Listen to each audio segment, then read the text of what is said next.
This technology comes so fast that it is impossible to make the regulation current.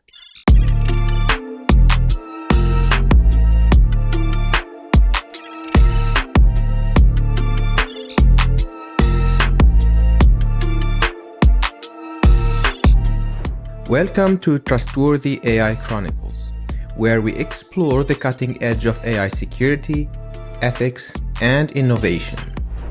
My name is Dr. Ihsen Alouani from the Center for Secure Information Technologies at Queen's University Belfast.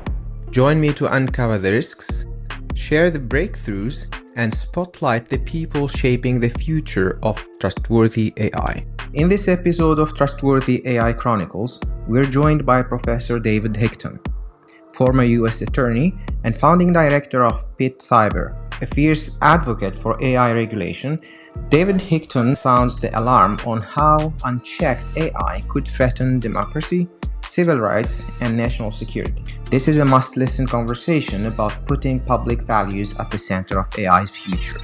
Hi, David. Thank you very much for joining me today. How is your trip going so far? It's going very well. I always enjoy coming to Ireland. I appreciate the opportunity to have a chance to talk with you. Absolutely. Thank you very much.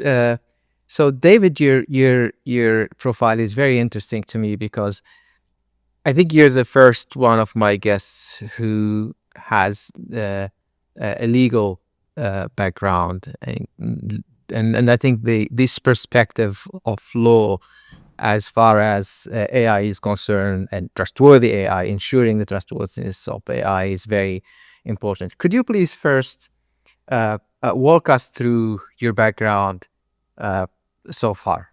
Sure. I've been blessed to have a wonderful career. I graduated from law school and I served in a very important position. It was foundation to my experiences as a law clerk to a very respected federal judge, which is kind of like, graduate degree in law, such as it is, where I saw the inside workings of the legal system at the federal level, at the right arm of a judge who, I was his confidant and prepared his papers and so forth. And that was just so important to me. I then had practice opportunities in two law firms, one of which I started. And I practiced all over the United States, served as national counsel for our railroad industry in certain cases, did a lot of work in the construction industry representing architects and engineers, did a lot of work in competition law. And in fact, at that time, as a young lawyer, I was a university professor teaching competition law, which we call antitrust. And I did a little work in the criminal court system, principally representing high-profile people in what we call white-collar crime. I had always wanted to be the United States attorney, which I think is the best position for those who don't know the American political and legal system. And the judge that I had clerked for had been the U.S. attorney in the Kennedy and Johnson administrations. That was a huge factor in that wish. But when the United States was created, 250 years ago, we didn't have an attorney general. We had a U.S. attorney for each of the 13 colonies. And that was the top federal law enforcement officer at that time, the 13 states. And now we have many more U.S. attorneys and we have an attorney general, but still a presidentially appointed position confirmed by the Senate where you have tremendous discretion to set the course of how the resources, both people and money, are allocated to deal with the problems that exist where you have the jurisdiction. And I did a very, very serious outreach when I got the job, and I determined that one of the things that was really in need of attention was the problem of cyber hacking. It had been neglected. We had really gone almost completely to a cyber and digital platform about 10 years earlier. I became U.S. attorney in 2010. And many of the people I spoke to, labor leaders, corporate leaders, and ordinary Americans, were telling me that they knew they were being hacked, that their personal information was being used to create credit cards that they didn't create. Companies were investing in research and development and finding that copycat products were being created off the work that they had sponsored. And it was just something that was not going to continue without tremendous harm to individual people and the country. So I really reached for the stars. I took the bold step of creating a dedicated national security group in Pittsburgh in a relatively small office. You know, there's over 100,000 people in the U.S. Department of Justice, and my office in Pittsburgh had 100 people and 44 lawyers at the time. I dedicated 20% of the office resources to this effort upon the premise that if I built it, they will come. There were no cases. There had been one or two cases done, but a large portion of the resources, both government and academic, were in Pittsburgh. The University of Pittsburgh and Carnegie Mellon are flagship institutions there, and the government had invested in them with respect to this emerging cyber technology and platform. There was a first-of-its-kind public-private partnership called the National Cyber Forensic Training Alliance, which had been created 3 years before I took office in Pittsburgh. It's now been franchised to New York and California and LA. But that organization co-located private companies, which paid for access to work alongside government investigators. And the goal was to better understand and map our cyber adversaries, the cyber threats, so that there could be a better response to it. And so with those assets there and a can-do attitude and the will, we set about to do cyber work. And, a couple of years later, I left office in 2016. We had done the very first indictment of a nation state, the People's Liberation Army in China, in Pittsburgh in 2014. We then prosecuted just 2 weeks later the most notorious Russian criminal. And we did a series of very high-profile and very, very important cases, which not only vindicated the rights of victims who were harmed by illegal hacking, but they illustrated for the public what the cyber threat looked like and what we needed to be worried about. And, I became appointed to be in charge of the cyber effort for the Obama Justice Department. And I also had the opportunity to be in charge of the opioid effort at that time. So I had some national roles there. In 2016, after the election of Donald Trump, I left the Department of Justice and was invited to the University of Pittsburgh to start a law and policy institute known as Pitt Cyber that's built around me with some other fantastic professionals at my side. And it is a law and policy institute that sits at the intersection of slow-moving laws and rapidly changing technology. And we seek to answer questions that haven't been answered and to find questions that haven't been asked. Our sweet spots have been cyber education for young people and workforce development, because we have a huge gap between the needed cyber professionals and those that exist. I worked on election security. I had worked on election security and election hacking by Russia when I was at the Department of Justice, and we did a very important and still very precedential study of how to protect our election infrastructure from hacking. I worked on a project involving decision-making algorithms used by municipalities to make sure that we're not using AI to reinforce historical racism, historical over-policing, or taking AI and you have an option's choice between having to have worse things happen than the benefits of AI, because much good comes from AI, but it's developed so fast that it does have some problems. And then we work very hard on the subject of disinformation, which is one of the things that really keeps me up at night. After I started Pitt Cyber, I had another interesting experience, which I think is important.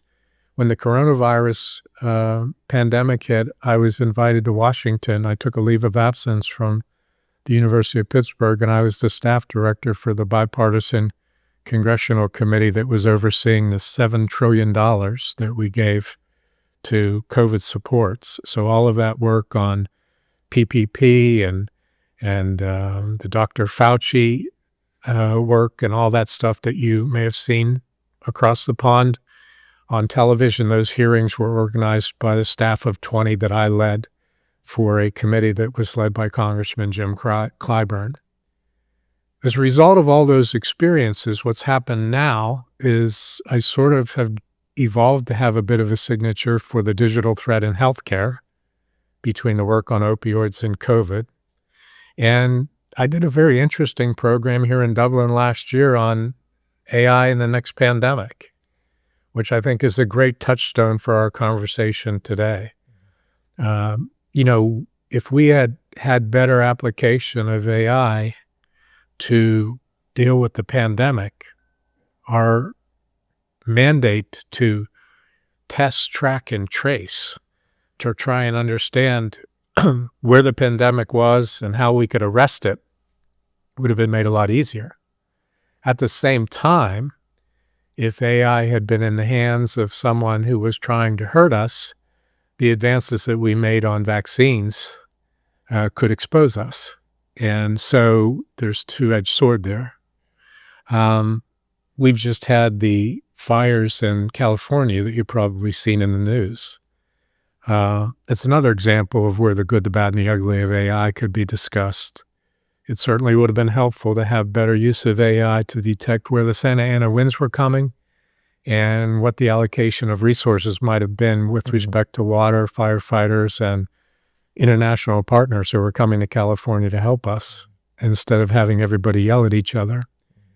But at the same time, there was a lot of disinformation, some of it fostered by AI, by malign actors who were telling people to evacuate to danger, or people who were trying to loot and rob from people who were victims of the fires by suggesting that they needed to leave to expose their property. So we have a lot to talk about, and I'm eager to have the conversation with you and grateful for your interest. Thank you very much. So that's great, very rich background. Let me start from one of your, correct me if I'm wrong, positions in which you think that the US is lagging behind Europe as far as regulation of AI is concerned, and you are more supportive of the EU AI Act and this regulatory effort in Europe. First of all, can you give us an overview on what is this regulation, main ideas of this framework, and why do you think it is important? Well, one need only look at GDPR on privacy and the AI Act that Europe has enacted on how 3 categories of AI applications can be evaluated and tested, and contrast that with the United States, where we have neither. And I think it really goes back to my experience I was talking about earlier with respect to teaching competition law. That was 30 years ago. And I learned at that time that Europe had better DNA, if you will, for regulation than we did in the United States. Regulation was then, and increasingly today, is a 4-letter word.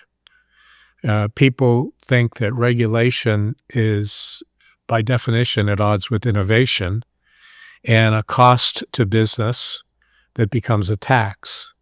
And it's not in the public interest to regulate, and we should largely be unregulated. And when you were talking about American companies that were doing business transactions all over the world, they had to make a decision if they were selling in Europe and selling in the United States. Did they comply with the Treaty of Rome, which was largely an administrative scheme that gave you the answer if you studied it carefully, where you could almost plug in as a formula, because the pursuit of all competition law is to not get to too much concentration to allow monopoly or price gouging or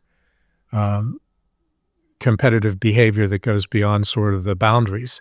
And in Europe, you could look at the Treaty of Rome and get an administrative answer, whereas in the United States, we had 2 bodies that were regulating it, the Department of Justice and the Federal Trade Commission. And it was largely going to be an objective debate between 2 paid experts about whether there was too much concentration or whether there was predatory behavior. And it was going to be a court case and very costly. And so the companies really were betwixt and between because they wanted to expand their horizons for sales, but they had this dual regulatory framework to try to deal with. And it was clear to me that the European method was better. The Treaty of Rome was better. Now we're talking about regulating digital space, and in all matters digital, whether you're talking about cyber or AI or coming quantum computing, what you're talking about is flying the plane as we build it. This technology comes so fast that it is almost impossible to make the regulation current. So you have to, at a minimum, be receptive to what is sensible. And that's why I think what Europe is doing is so brilliant. So what you're talking about is an article I wrote within the last year where I noted that we have fallen behind not only our allies in Europe. I think you're still our allies. It's not clear as a result of some of the things that happened in the last week, but I consider Europe our allies, whether or not the leadership of my country does. But we have also fallen behind China, which regulates their digital space for an entirely different purpose and motivation, I might add. So I am of the view that it would be good for America, it would be good for America's citizens, and be good for American business to simply adopt what Europe is doing and accept their leadership. And I would point out that when we had some of the tech moguls in front of the Congress and they were being questioned about the misuse of private information on such platforms as Facebook, what was their answer? Their answer was, we pledge to follow GDPR. I thought that was the best statement of what the point I made in my article. Absolutely, absolutely. So they are asking, regulate us and we'll comply. That absolutely makes sense. So there is, however, this debate, and I had this discussion with one of my previous guests, Bartley Richardson from NVIDIA, and we had this discussion about this balance between regulating on the one hand and potential stifling innovation if you overregulate or you add more constraints and so on. What do you think about this argument that regulation is going to stifle innovation? I don't believe that that's the correct binary choice description, and I don't believe we call it a Hobson's choice where both choices are bad. I think we can have sensible regulation that not only is compatible with innovation, but can actually spawn innovation. And I think the stakes are way too high when you talk about artificial intelligence. I mean, look, we in the academic community, I remember just a couple of years ago, I was teaching at the University of Pittsburgh, and ChatGPT came out, and the other university professors called an emergency meeting because they were worried that the students were going to use ChatGPT on their exams. I almost jokingly said, the student who uses ChatGPT in my exam is going to get an A+. And everyone looked at me aghast. But I pointed out to them that generative AI is really the next frontier after a Google search engine. And the Google search engine was the next frontier after technology before that, which we called the internet. And I reminded some of the younger professors that I'm of the generation that used to sit at home at night after dinner and fret over doing multiplication tables. And we got to the point where we had slide rules. And then when I was in college, my engineering friends had Texas Instrument calculators on their belts. And then we moved to desktop computers, to laptops, iPads, and now we can do everything on our PDA. And the same is true with regard to GPS and traveling in your car. I'm of the generation where if we were going on a family vacation when I was growing up, the entire day before, we would go get the maps at the Automobile Association. They would have a spiral bound top, And we would chart the trip, and there would be a stamp off an ink pad that would tell us the direction with an arrow. And then there was another stamp that would tell us where construction was. And there was a third stamp that would tell us where the speed traps were. And that day was a part of a whole vacation. And now, without even thinking about it, we don't go anywhere. I didn't come here to Queens today without putting in my phone where I was walking. And we take that as efficient. We take that as eliminating unnecessary steps, which are mathematical. So I said at this meeting, and I said then, I'm only going to be concerned about artificial intelligence when it deprives us of that which we are human, and the machine is leading us as opposed to us leading the machine, and that's reasoning. So here we are this week. My preferred AI platform is Claude. Mm-hmm. And Claude 3.7 came out at the end of last week. Mm-hmm. And it advertises that it has a reasoning component. Yeah. And so I don't know where I am on all this. So that's one component of the problem. The watermarking was quickly embraced in a conference at the White House with President Biden and an executive order which followed. The tech companies were unusually compliant and quick to agree that, of course, we can't have plagiarism. But the problem that remains in my professional world is the problem of hallucination. When a lawyer writes a brief using entirely AI, it might be watermarked, so there's a disclaimer, but there have been plenty of cases where a lawyer has submitted a brief with a fictitious case that AI imagined. What do we do about that? If you did that before AI and submitted a brief, you would likely lose your law license. That would be considered such a mislead of the court that it would be a mortal offense. So now you do it with a machine. What does that mean? So I don't think that that's the end of. I think that is just the tip of the iceberg of the challenges that AI is going to bring to us. I've been going down the rabbit hole and doing a lot of research on the application of AI to blockchain and gave a lecture on that at Trinity yesterday. I've similarly been following the technology of human robots. Mm-hmm. And AI-enhanced human robots are something that really going to challenge us. Absolutely. But on the opposite end of the spectrum, I think AI in the application of healthcare, AI for purposes of voting, AI for purposes of financial fraud and fintech are potential beneficial uses. And I also think this very strongly. In all of our conversations about regulating technology and digital space, there's insufficient attention paid to what's in the public interest. I would make that a first level consideration. And I'll give you an example. Income inequality is a threat to democracies around the world. I personally believe that it's a tremendous and grave threat to the United States and growing.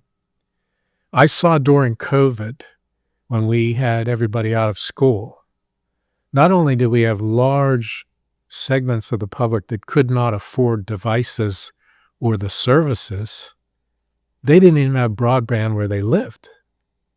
So how are you going to educate your children if you don't have broadband? Now, we've taken steps to fix that with the Broadband Act, but how are you going to make the start line in a fictitious race towards the finish where everybody's starting at the same place? So hard work, industry, and doing it the right way pays off.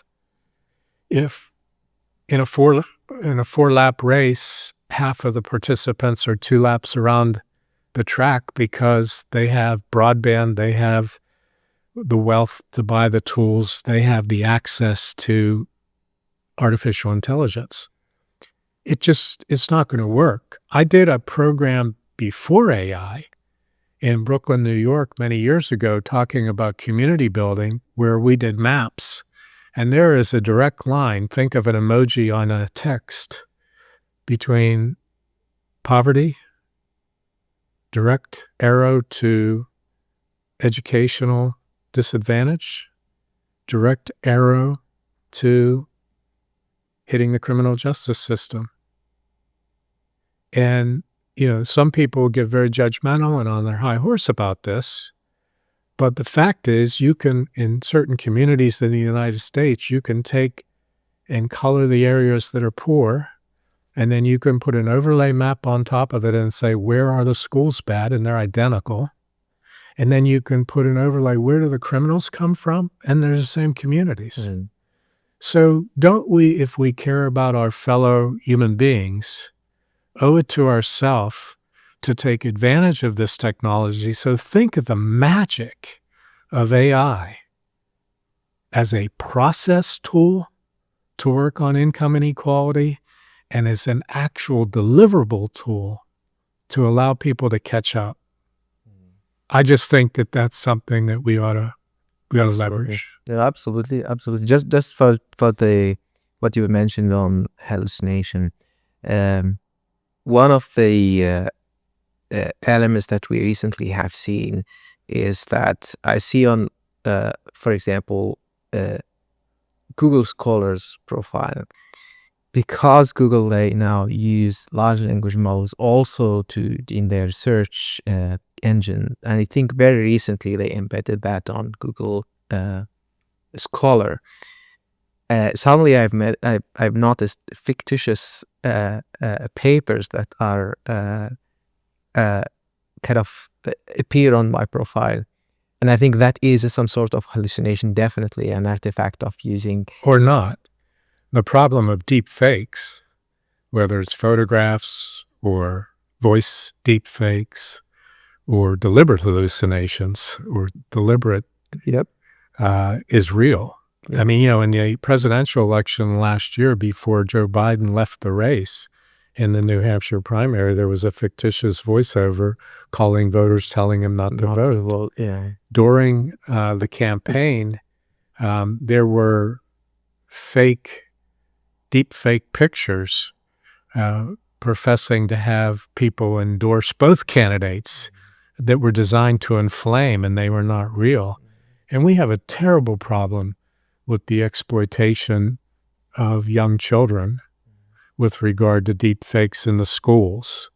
And we're trying to confront law and policy questions of if you put a person's image on a nude photo and they're of a tender age, or in some horrible cases where sexual assaults are committed through a deep fake, does that constitute a sexual assault where there's no actual touching or assault, but it's a digital assault?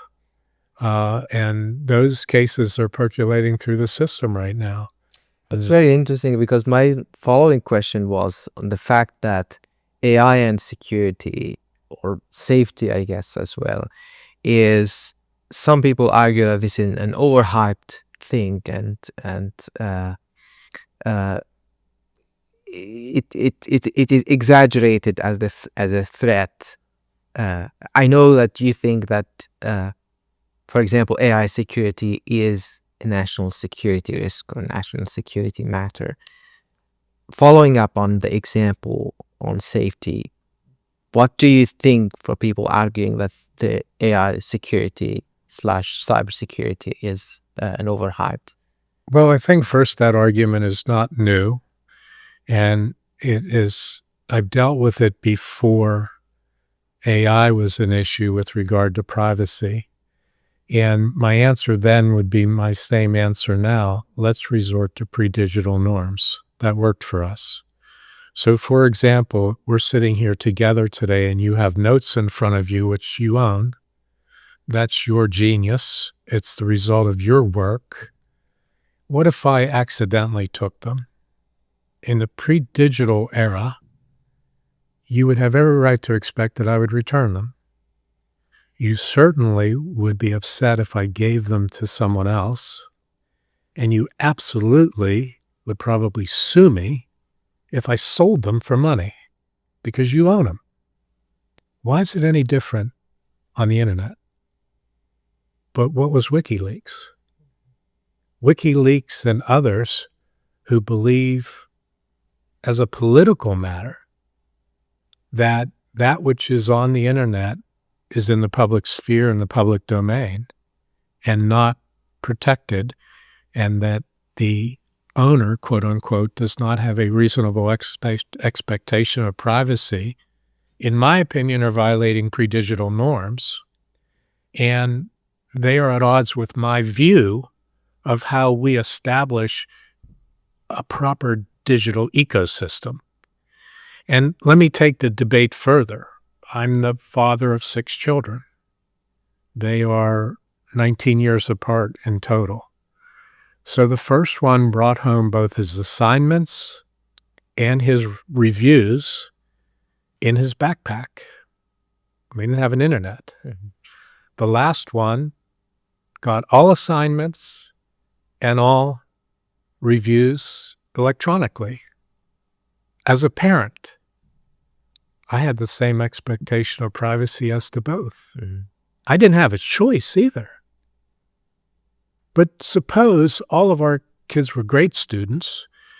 This never happened. But suppose hypothetically a teacher wrote an adverse review about one of the children, not just mine or anyone's children, or, something sensitive like an emotional problem or a developmental problem. If it's on the internet, is it everybody's business? What's the consequence of that? Now, those who argue with me say, well, it's just opt in or opt out. If you want to make it private, you have to encrypt it. If it's on the internet, it's free. I heard the same argument when I was doing the cases against China and Russia.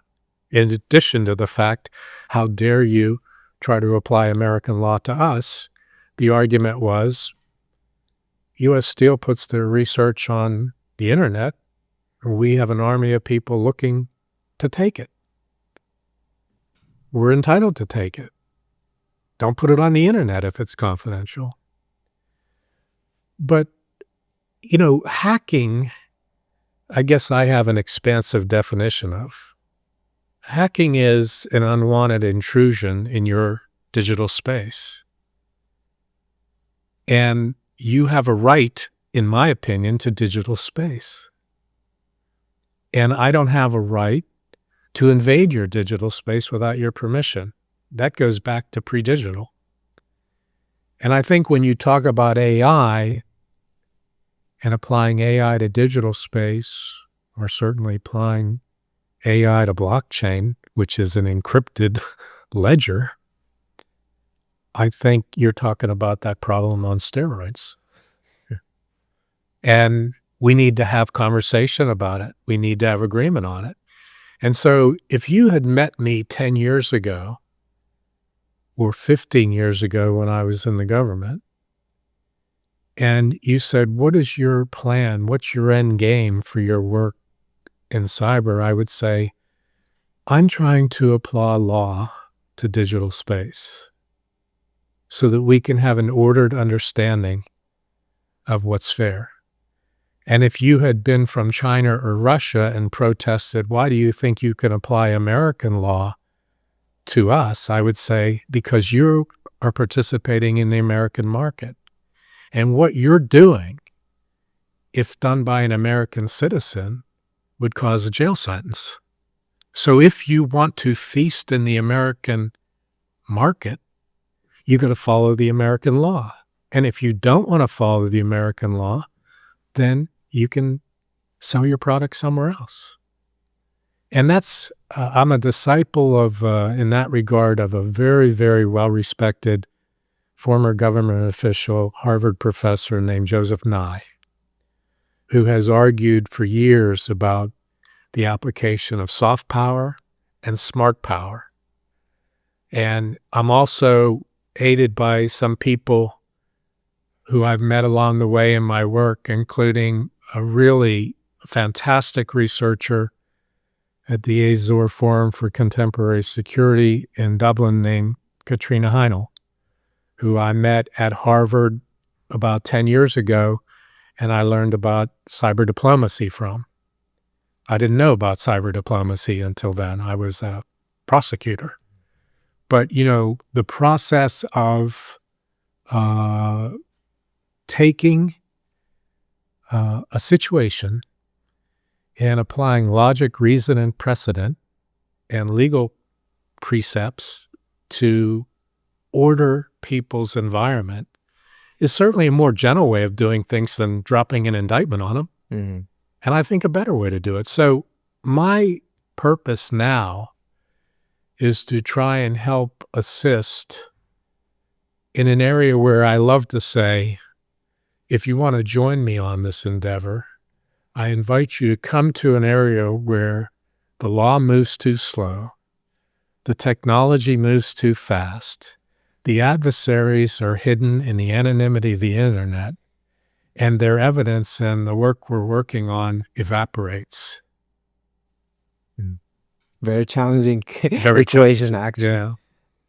You've warned about the danger of what you call the kind of a digital Jim Crow, with AI systems potentially reinforcing systemic racism or systemic bias.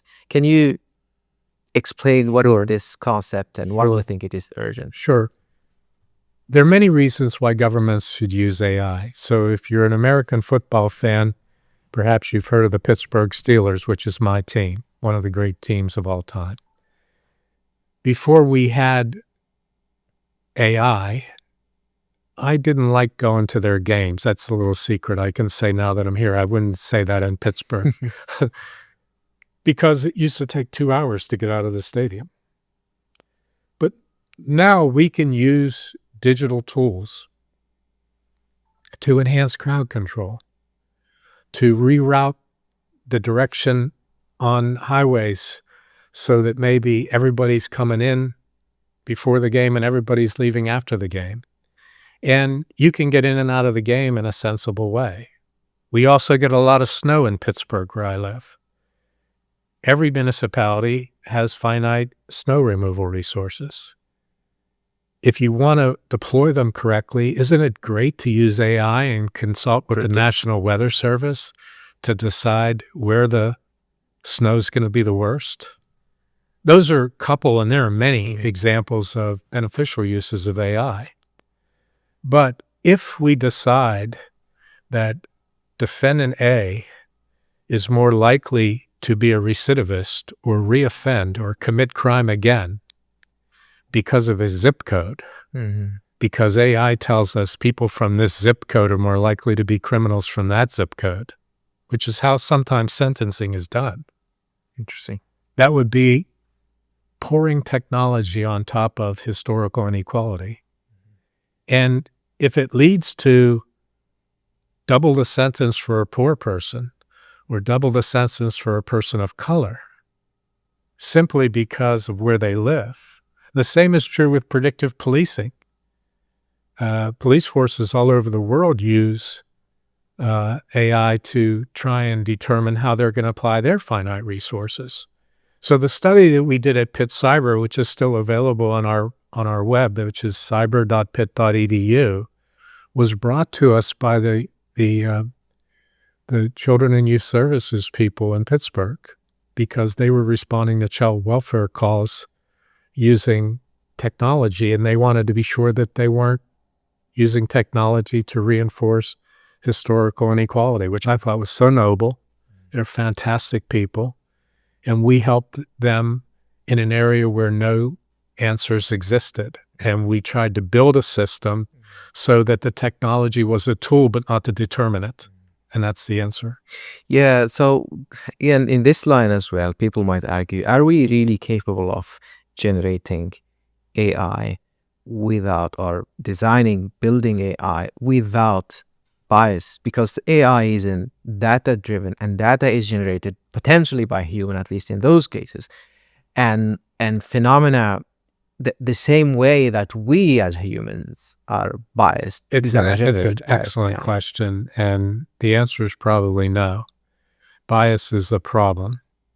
And you need I just went off Twitter X this week because it was beginning to destroy my mood, because the level of bias and disinformation and frankly nonsense that's being published on Twitter right now is staggering. But it's also not a neutral platform, certainly since Elon Musk took it over. I mean, it's just not. And the same is true of TikTok, and the same is true of Facebook. I've never really used those platforms, but because I work on disinformation, I was monitoring them. I've never been on TikTok. I had a brief 1-week experience with Facebook, and I was revolted by it. And I, for about a year, had a Twitter X account. But that's conscious bias, right? That is using the platform to manipulate public opinion, and you can just see it if you're fair and you're fair-minded in reading it. There will always be bias if you and I created a platform in terms of what we're interested in and so forth. Here's the paradox about the entire, this captures the essence of the paradox of the digital era we live in. Since you were a little boy, you were given tools from the moment you recognized your parents' face to watch the crink at their eye corner, the movement of their eyebrow, the expression of a smile on their face, and distinguish that from a frown or a neutral expression. And you mimicked it. And you learned that through all sorts of adaptive, almost biological means that we are gifted with that are both mechanical and almost spiritual. Mm-hmm. And you take those tools as you grow from adolescent to adult, and when you receive information directly, whether it's someone tells you something, or someone reads something to you, or you watch the television, you immediately put screens on it to discriminate. You watch the expression of the speaker, and you go back to being a child, and you notice, are their arms folded? Are they in a defensive posture? Are they looking at me sternly, or are they looking at me with an open face? And you evaluate that information almost subconsciously with those tools. And it's a brilliant human asset. And, certainly as a lawyer and as a trial lawyer, it was indispensable to me to sharpen that skill. So it's particularly acute for me because if I was talking to a jury and they all had their arms crossed, I knew I better change the subject. Well, you also develop as an adult the ability to say, does that person have a bias? Does that person have an incentive to tell me that? Are they being paid to say that? When you watch a commercial, you see a sponsor of a commercial. You say, is that athletic star really used that product, or is he, so you're inquiring. You're not cynical, but you're discerning. Mm-hmm. And the information that you receive directly is generally more credible than the information you get online. And yet, when you receive the information online, you have none of these tools because you can't see the producer. You might read if you're very inquiring about what the biases might be. Some of it, as I've seen recently, is so absurd that you just want to scream that someone could actually publish that and that someone would actually believe that. And there's so many examples right now. So we have half the tools and we have twice the nonsense. So I'm not as alarmed because I think the bias on Twitter or the bias in some of the stuff is easy to ferret. I was at a conference 25 years ago or so, which I think told the future to me, where a very well-respected American journalist, Jeff Greenfield, said, we're in trouble in America because we've commercialized the news. News organizations are about ratings. And once news organizations are about ratings, it's not news, it's entertainment. And we went from 3 major networks with trusted, avuncular, gravel-voiced, and one network, 2 of them, commentators who didn't really editorialize much, but trust was a key component of their viewership. And now we have basically news organizations which are promoting a point of view and not delivering the news. And I think that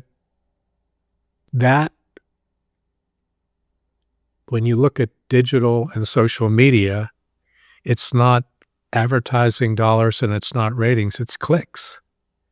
So if it's all about clicks and I want to get attention to myself, do I conduct myself like a circus clown? Do I say outrageous things? Or do I conduct myself like a modulated, reasonable person who considers things carefully? Well, it's the former, not the latter. The modulated, reasonable person who's willing to reconsider his or her point of view is not interesting on social media. The person who says outrageous nonsense. You don't have this in Ireland, but this is the season, really, right as we're speaking right now, which is called the free agency season for American football. And the players who are no longer under contract, I guess you have it in European football, but the players who are no longer under contract, starting next Monday, can be signed by other teams. And so that's a benign example, but you literally can become distracted to the point of disabled by just watching the latest news, and 99% of it is false. And of the falsehoods, probably 75% is deliberately false because someone wants you to read the next thing they say. So, I don't know how you get around that. I will say that one of the most interesting things to me is the age divide of people who grew up entirely on digital platforms and people like me who migrated to them in the middle of our career. And the people who grew up almost entirely on digital platforms are more libertarian about an open internet, no regulation, and let's just figure it out. If you get hurt on the internet, that's your problem. Yeah. And I am a little bit more of the view that these tools can do so much damage. I mean, the youth suicide rate of people who are bullied on the internet is terrifying. And so we had a big debate in our country that I engaged in, and there was actually a bipartisan bill in the U.S. Senate, so it developed some positive consensus. But for example, here's an example of a regulatory debate. If we can tell people that they can't drive until age 16, if we can tell people that they can't drink until age 18, is there any reason why we can't limit their access to the internet? China limits their young people to, I understand, 45 minutes a day. I'm on the internet way more than that, but I have filters and I have experience. If you allow a person of tender age to become addicted to the internet, where their left hand always has a PDA in it and they can't function without it, there's any number of bad things that could happen. But if you're a libertarian on the digital question, you might say that's on their parents and let the parents do it. I just don't know. I think there's just, the whole cyber initiative in the United States, in the Department of Justice, really started with exploitation of children. That was the first time we realized that the internet was dangerous, when people could pretend like they were someone they were not. There was actually a TV show where they used to catch the predator showing up at the house of the child of tender age, and they would out them. And the show went off the air because one of the defendants, one of the predators, took his life. But the show served a very valuable purpose. But a lot of the work I did on protecting intellectual property, protecting banks, a lot of the cyber work I did to illustrate the China threat, the Russia threat, had its foundation in protecting children from predators online. So I have a few questions. Some of them are so I'm still on the legal, but also on the ethical aspect of AI particularly.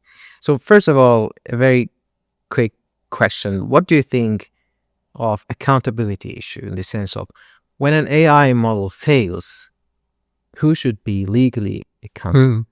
Great question. Great question. You know, we're still in the forest on that. And look, when we give you some reference points. If I'm a commercial organization and I have client data and someone hacks me, I'm responsible for the data of the client, both legally and practically. You don't want to tell your client that their data was hacked, but the hack came from outside. And the hack may have been the result of a malicious hacker. It could have been the result of a bad platform provider. At least in the United States, all potential defendants are included in the soup when those things happen until it sorts itself out. A good example of an area of the law that emerged over the course of my career was environmental law. When we had pollutants that were delivered to toxic waste sites, and if they leached into the water supply, the generator of the pollutant, the shipper of the pollutant, and the waste site were all potential defendants. So I think the law will migrate to hold everybody responsible at first. But I think a lot of these things are always going to come down to the question of what was the intent of the malicious actor. If there was a malicious actor involved, then it's not just negligence or malfunction.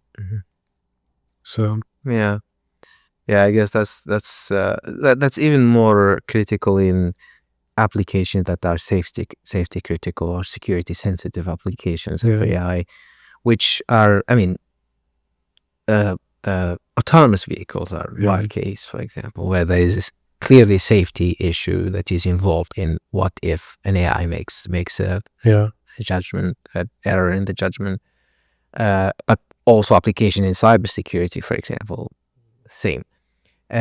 So another aspect, which is more on the ethical side of applications of AI, which is, for example, AI for defense application or for developing weapons, or you mentioned earlier embodied AI in robots and so on, or even in recently the unfortunate news from Gaza where there is Lavender, which is an AI model that has been used to target buildings and civilians and so on. So it's a difficult probably question to ask, but so should there be restrictions on AI driven? I mean, I don't know, from a legal perspective, is this a thing? I honestly don't know the answer to this question because instinctively, a first order to me would be you can't unilaterally disarm in the area of AI if there's conflict. And so instinctively, why wouldn't both the aggressor use AI to identify targets and the defender use AI to anticipate aggression?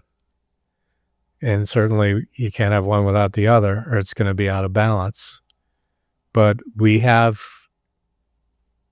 reached limits in the war theater, whether it's nerve gas or nuclear weapons, and we've been able, in the subject of territorial waters, to reach agreements to give clarity.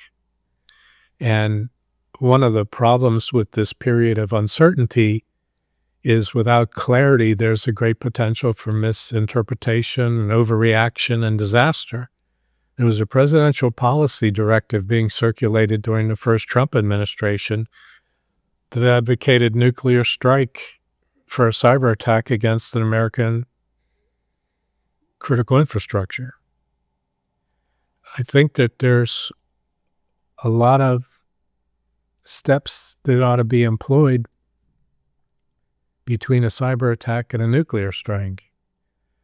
But many people believe we are already in a cyber war. Mm-hmm. And many people believe that the next world conflict will be a bulletless, bombless engagement that will be a cyber chess match. There is the very strong risk. We need to very carefully protect our critical infrastructure, because either a direct attack on our infrastructure or a hybrid attack where our infrastructure is disabled could create a checkmate situation, or certainly check if you're a chess player. And it could put the victim of the attack in the unfortunate position of a place we tried to leave 60 years ago, the doctrine of mutual destruction. Yeah, Mass destruction. Yeah. Yeah. That was what we were trying to get away from in the advent of the nuclear age. And hopefully, as the cyber era is upon us, we don't walk ourselves back into that. And there's certainly a lot of reason for concern, because there's the policies of the current administration in Washington, while only 60 days in, could at best be called charitably disruptive. Maybe worse, but they're at least disruptive, because the existing architecture that was largely built by America is being changed. And the question presented is, how are we going to establish what the do's and don'ts are between nation states and cyber? And we certainly, at least as far as I'm concerned, can't and shouldn't do that without doing it in partnership with Europe. But right now, that's all uncertain. Yeah. Last question, and trying to end up with a tone of optimism from your perspective, looking ahead, what gives you a sort of optimism about the future of AI and its impact on societies? I think if you use it, it's stunning in a simple application like I was doing. I'm of Irish descent. So before this trip, I was using Claude to do genealogy research. It's stunning what an advance it is over Google. And if you're of my age, to see the progression, the progression in technology is not linear, it's exponential. Absolutely. What worries me, I don't want to defeat optimism, is I think it's essential that man control the machines, or humans control the machines, not the other way around. Maybe I've watched too many Hollywood movies, but it's interesting when you talk about cyber. I used to produce a list of movies about cyber. Hollywood was way ahead of the government in the United States. I mean, War Games was 1983. And so there are enough movies out there, we could probably list them together, where the machine is controlling the human. And that's a dangerous place. It's hard to imagine that a human could create a machine that's programmed to be smarter than the smartest human, but what if? So I think that that's the main reason I believe that we need to insist on harnessing all digital assets as tools, so that we are not the tool. That's a nice, I guess that's a nice reference to have. We don't want to be tools at the end of all this progress that you've made. Thank you very much, David, for your time, and thank you for this great conversation. Thank you for all of your important work and for the opportunity to talk to you today. Thank you very much.